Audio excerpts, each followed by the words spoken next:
নমস্কার, বিকেলের সংবাদে আপনাদের সবাইকে স্বাগত। আমি রয়েছি আপনাদের সাথে মীনাক্ষী। চোখ রাখছি খবরে। রাজ্যের মোট 87টি থানা এবং 33টি পুলিশ ফাঁড়ির প্রতিটি ভুগছে পর্যাপ্ত কর্মী সংকটে।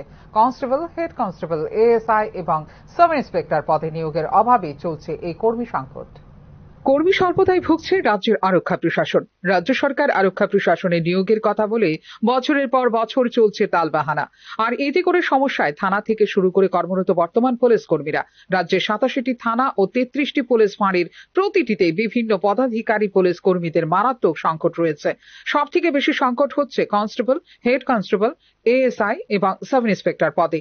বর্তমানে রাজ্যের সিংহভাগ থানায় প্রায় শূন্যের কোঠায় হেড কনস্টেবল ও এএসআই। এই অবস্থায় হেড কনস্টেবল ও এএসআই দের কাজ করতে হচ্ছে সাব ইন্সপেক্টরকে। এভাবে চলছে রাজ্যের থানাগুলো।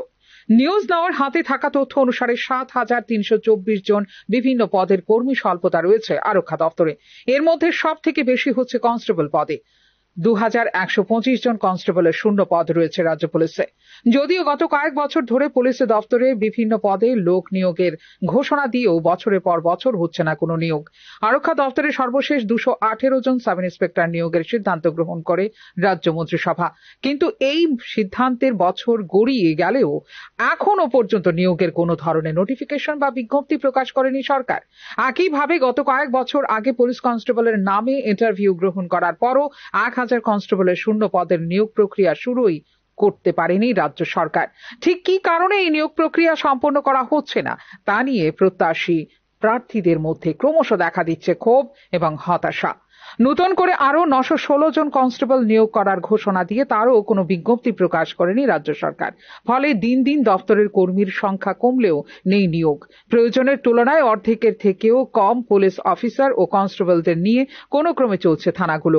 গত বিধানসভা নির্বাচনের পূর্বে পুলিশ এক্সিকিউটিভ পদের জন্য প্রক্রিয়া শুরু হলেও আজ পর্যন্ত সেই পদগুলো পূরণের নেই কোনো উদ্যোগ। রাজ্যে এসপিও রয়েছেন 3,737 জন। এদের মধ্যে একটি বড় অংশ পালন করছেন রাজ্য পুলিশের গাড়ি চালকের দায়িত্ব বা আটদলের। পুলিশ অফিসার কর্মী সংকটের ফলে সঠিক সময়ে হচ্ছে না তদন্ত। একটি অস্বাভাবিক মৃত্যুর মামলার চার্জশিট বা ফাইনাল রিপোর্ট আদালতে জমা হতে সময় লাগছে 6 মাস থেকে 1 বছর। অন্যান্য মামলার অবস্থা আরো করুন। একজন অফিসারের কাঁধে চাপিয়ে দেওয়া হচ্ছে 10 থেকে 15টি করে মামলা। এতে করে পুলিশ অফিসাররা দায় সারা তদন্ত করে রক্ষা করছেন চাকুরি বলে অভিযোগ সংশ্লিষ্ট তথ্যবিজ্ঞ মহলের। 31 অক্টোবর 2024 পর্যন্ত রাজ্য পুলিশে 2,125 জন পুলিশ কনস্টেবলের সংকট থাকার তথ্য রয়েছে সরকারিভাবে। তারপর প্রতি মাসেই অবসর গ্রহণ করছে বহু পুলিশ কর্মীরা। ফলে এই সংখ্যাটা এখন আরো বেশি। এইভাবে পুলিশ দপ্তরে শূন্য পদ বৃদ্ধি হতে থাকলে আগামী দিনে আইন শৃঙ্খলা রক্ষার পাশাপাশি প্রভাবিত হবে সুষ্ঠু বিচার ব্যবস্থাপনা বলে মনে করছেন সংশ্লিষ্ট তথ্যবিজ্ঞরা। ফিউরো রিপোর্ট, নিউজ নাও। সহ অধ্যাপক পদে নিয়োগ প্রক্রিয়ার আবেদনকারীদের অফলাইন আবেদন গ্রহণ করার জন্য টিপিএসসিকে নির্দেশ দিয়েছে ত্রিপুরা উচ্চ আদালত। এই নির্দেশের কারণে উচ্চ আদালতের প্রতি কৃতজ্ঞতা ব্যক্ত করেছেন সংশ্লিষ্ট চাকরি প্রত্যাশীরা। সরকারি মহাবিদ্যালয়গুলিতে বিভিন্ন বিষয়ের সহ অধ্যাপক পদে নিয়োগ প্রক্রিয়ায় আবেদনকারীদের অফলাইন আবেদন গ্রহণ করার জন্য টিপিএসসিকে নির্দেশ দিয়েছে ত্রিপুরা উচ্চ আদালত। উচ্চ আদালতে রিট মামলার দায়ের হওয়ার পর বয়সোত্তীর্ণ প্রার্থীদের 20 আগস্ট 2018 বিজ্ঞপ্তি মূলে ঊর্ধ্বতন বয়স সীমার ক্ষেত্রে ছাড় দেবার সিদ্ধান্ত নেয় উচ্চ শিক্ষা দপ্তর। উল্লেখ করা যেতে পারে 2017 সালে বিভিন্ন বিষয়ের 182টি সহ অধ্যাপক পদে নিয়োগের জন্য বিজ্ঞপ্তি জারি করে টিপিএসসি। পরবর্তী সময় 2018 সনের আগস্ট মাসে বাতিল করা হয় নিয়োগ প্রক্রিয়া।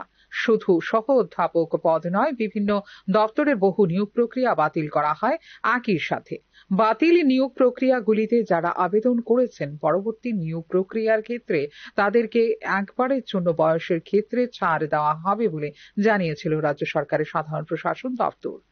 2017 সালের পর পুনরায় 2025 সালে 14টি সহ অধ্যাপক পদ পূরণের জন্য বিজ্ঞপ্তি জারি করে টিপিএসসি। ইতিমধ্যে বয়সের ঊর্ধ্বসীমা অতিক্রম করে রিট আবেদনকারীরা ৮ বছর বাদে নিয়োগ প্রক্রিয়ায় বয়সের ছাড়ের কোনো উল্লেখ করেনি উচ্চশিক্ষা দপ্তর।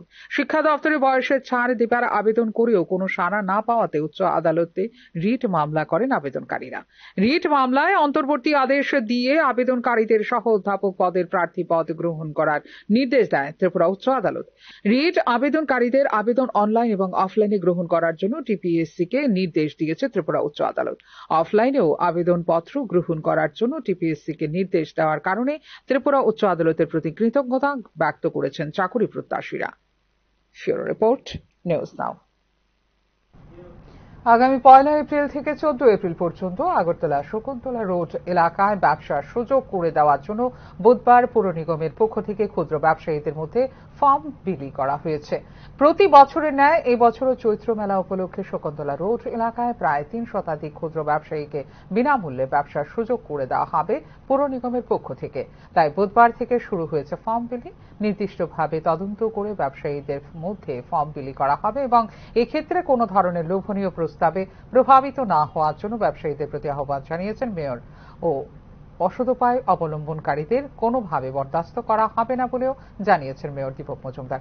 আগরতলা শহরের ঐতিহ্যবাহী ও পরম্পরাগত চৈত্র মেলায় শান্তি শৃঙ্খলা বজায় রেখে চৈত্র মেলা সম্পন্ন করার জন্য ক্রেতা বিক্রেতা সহ সকল অংশের জনগণের প্রতি আহ্বান জানিয়েছেন মেয়র দীপক মজুমদার।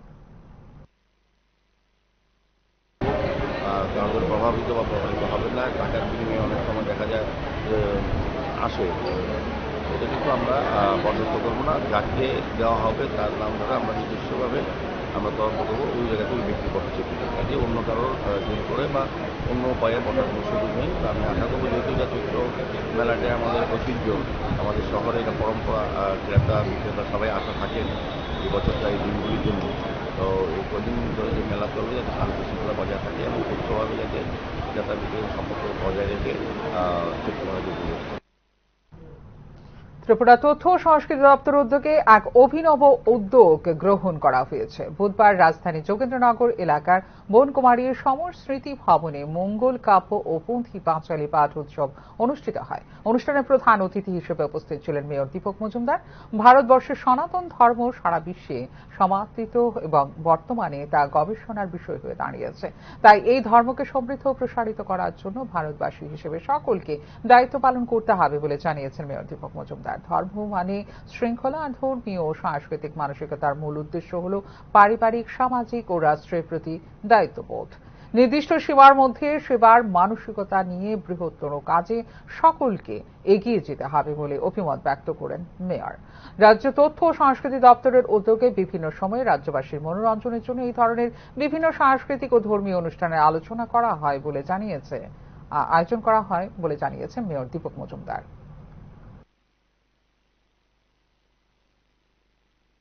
ধর্মীয়ভাবে যদি নিজেকে তৈরি করতে চাই, আমি বলবো না যে প্রত্যেকে ধর্ম করতে হবে।